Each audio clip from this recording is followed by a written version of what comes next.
बिस्मिल्लाहिर्रहमानिर्रहीम। मोहतरम नाजरीन, आज की मेरी सबसे पसंदीदा वीडियो लाजमी देखिएगा। कब्र में दाढ़ी मुंडवाने वाले के चेहरे पर बिच्छुओं की दाढ़ी। जो शख्स दाढ़ी मुंडवाता है तो कब्र में कौन सा अजाब आता है। बादशाह की अजीबो गरीब शर्त। किसी मुल्क के बादशाह का गुलाम उसकी बेटी पर आशिक हो गया और बादशाह ने दिलचस्प अजीब किस्म की शर्त रख दी। ये सब जानने के लिए वीडियो को एंड तक देखिएगा। किसी मुल्क का एक बादशाह था और उसकी एक खूबसूरत बेटी थी। बादशाह का एक गुलाम था जो जवानी के आलम में बादशाह की बेटी पर फिदा हो गया। अब गुलाम की हैसियत ये ना थी कि बादशाह से उसकी बेटी का रिश्ता मांग लेता। एक दिन उसने साथियों से मशवरा किया। साथियों ने कहा कि तुम्हारा दिमाग तो ठीक है, बादशाह को अगर तुमने बता दिया तो वो तुम्हें जिंदा आग में जला देगा। अब गुलाम काफ़ी परेशान था और उसने परेशानी के आलम में एक फ़ैसला किया कि परेशानी से अच्छा है कि बादशाह की खिदमत में जाकर दरख्वास्त करूं। फिर अपनी किस्मत आग में जलना नसीब हो या फिर बादशाह की बेटी नसीब हो। अब वो गुलाम बादशाह की खिदमत में हाजिर हुआ। बादशाह ने आने की वजह पूछी तो गुलाम ने घबराहट से सारा किस्सा सुना दिया और बोला कि बादशाह सलामत, अब आप अपनी बेटी का निकाह मुझसे करके मुझ पर एहसान कर दें। बादशाह को बहुत गुस्सा आया कि अपनी हैसियत देखो और मेरी हैसियत देखो। बादशाह सलामत ने सोचना शुरू कर दिया कि अब गुलाम को क्या जवाब दूं ताकि ये रिश्ता मांगने से इनकार कर दे। बादशाह ने गुलाम के सामने एक शर्त रख दी कि तुमने ये पूरी कर दी तो तुम्हारा निकाह शहजादी से कर दूंगा और अगर ना पूरी हो सकी तो जलती हुई आग में जला दूंगा। फैसला तुम्हारे हाथ में है। अगर तुम 2 बोरी बिच्छू भर कर ले आओगे तो तुम्हारी शादी शहजादी के साथ कर दूंगा, वरना आग में जलने के लिए तैयार है ना। बादशाह ने ये शर्त उस लिए रखी थी कि इतने ज़्यादा बिच्छू ये कहाँ से इकट्ठे करके लाएगा और गुलाम ये शर्त पूरी करने में नाकाम हो जाएगा और दोबारा रिश्ता मांगने नहीं आएगा। गुलाम ये शर्त सुनकर बहुत परेशान हुआ और उसने बादशाह की शर्त मान ली और अपने काम में मसरूफ़ हो गया। लेकिन वो कुछ परेशान सा रहने लगा। उसका बाप काफ़ी दिनों से उस पर नज़र रख रहा था।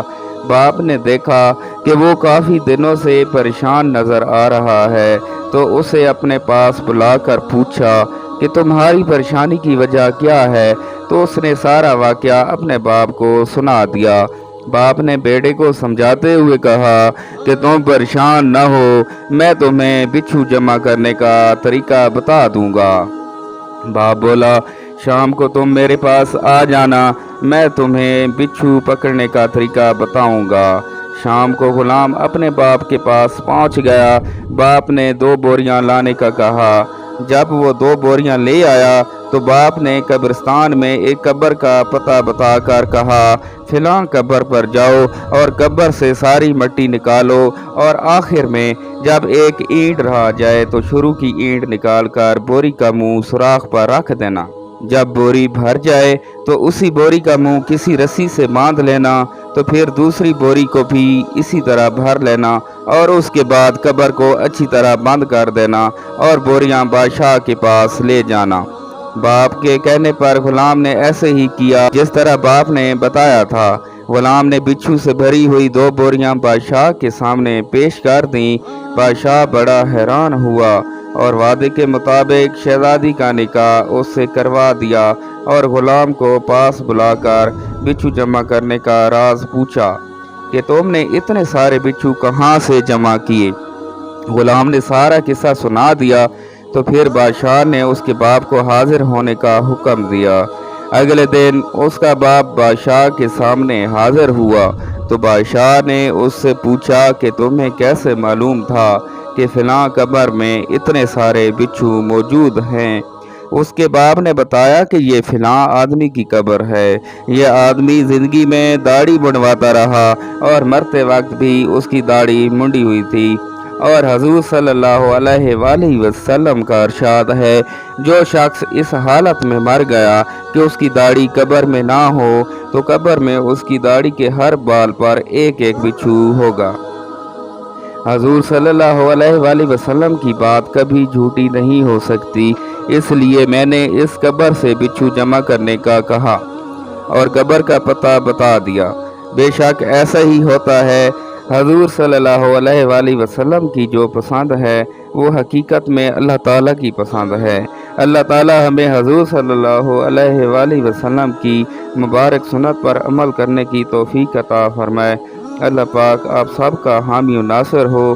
ناظرین کرام، اگر آپ کو آج کی ہماری یہ ویڈیو اچھی لگی ہے تو ہمارے چینل اسلامک نالج 1122 کو سبسکرائب کر دیں اور ساتھ ہی لگے بیل آئیکن کے بٹن کو بھی پریس کر دیں تاکہ ہماری ہر نئی آنے والی ویڈیو آپ تک پہنچ رہے۔ اللہ پاک آپ کا حامی و ناصر ہو۔ اللہ حافظ۔